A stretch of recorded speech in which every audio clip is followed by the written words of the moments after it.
Hello everyone. তো আমাদের অনেকেরই জানার ইচ্ছে যে এমবিবিএস পড়তে কেমন খরচ হয়। তো এই ভিডিওটাকে আমি 3-4টে ক্যাটাগরিতে ভাগ করব। প্রথমটা হচ্ছে গভর্নমেন্ট কলেজ, তারপরে প্রাইভেট কলেজ, তারপরে সেন্ট্রাল কলেজ, তারপরে তোমার চলে আসছে ইন্ডিয়ার বাইরের কলেজ। ইন্ডিয়ার বাইরে কোনগুলো?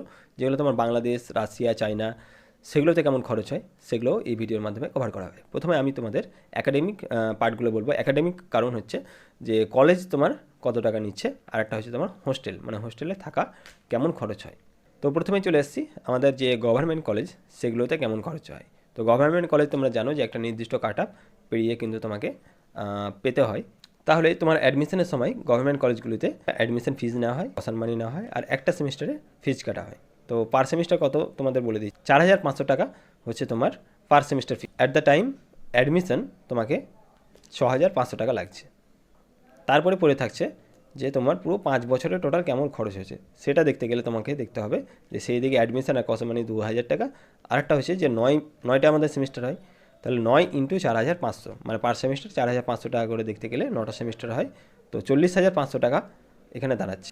আরেকটা তোমার হচ্ছে যে আমাদের প্রপ এক্সাম হয়, মানে প্রফেশনাল এক্সাম, যেটা তোমার ইউনিভার্সিটি থেকে কন্ডাক্ট করে।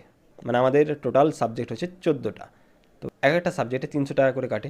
তো 14 × 300 দেখতে গেলে 4,200 টাকা হয়। তো সব কিছু মিলিয়ে টোটাল 5 বছরে খরচ হয় আমাদের 46,000 টাকা মতো।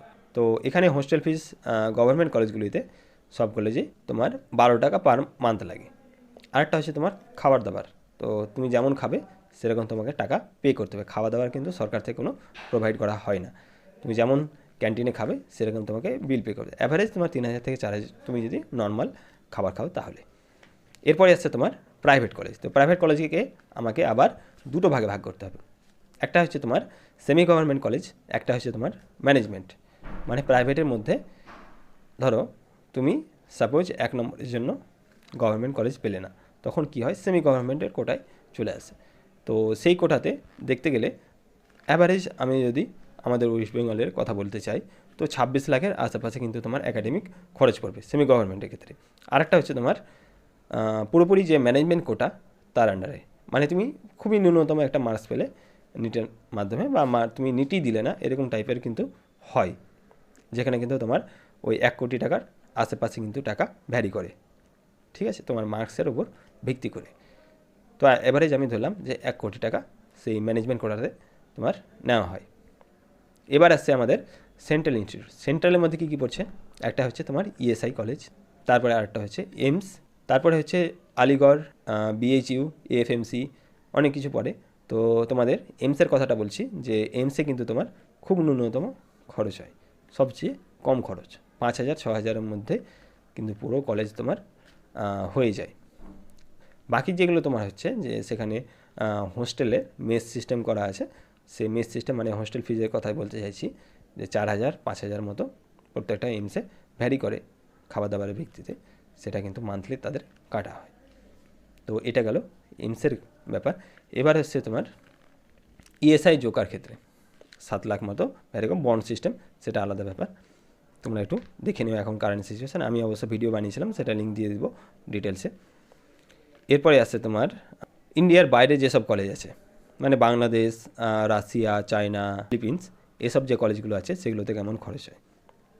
তো সেখানে যেহেতু একটা বাংলাদেশের ক্রাইটেরিয়াটা বলি, যে বাংলাদেশে ম্যাক্সিমাম 2 বছর তোমার গ্যাপ থাকতে হবে এইচএসের পরে। 2 বছর বেশি গ্যাপ থাকলে কিন্তু সমস্যা হয় সেখানে রেজিস্ট্রেশন পাওয়ার জন্য।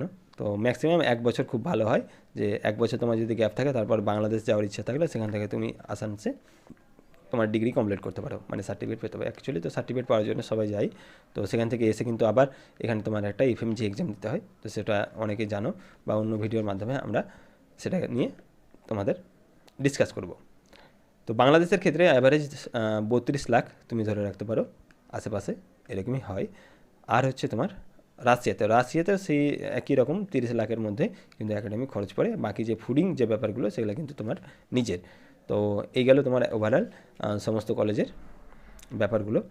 তো এএফএমসি, ইএসআই, এগুলো কিন্তু সব আলাদা আলাদা টাকার ব্যাপার আছে, সেগুলো তোমরা কিন্তু ডিটেলসে জানতে পারো। ভিডিওটি কেমন লাগলো সেটা কমেন্ট করবে, যদি ভালো লাগে থাকে তো শেয়ার করবে বন্ধুদের সাথে, চ্যানেলটাকে সাবস্ক্রাইব করো, একটা লাইক দিও। ধন্যবাদ।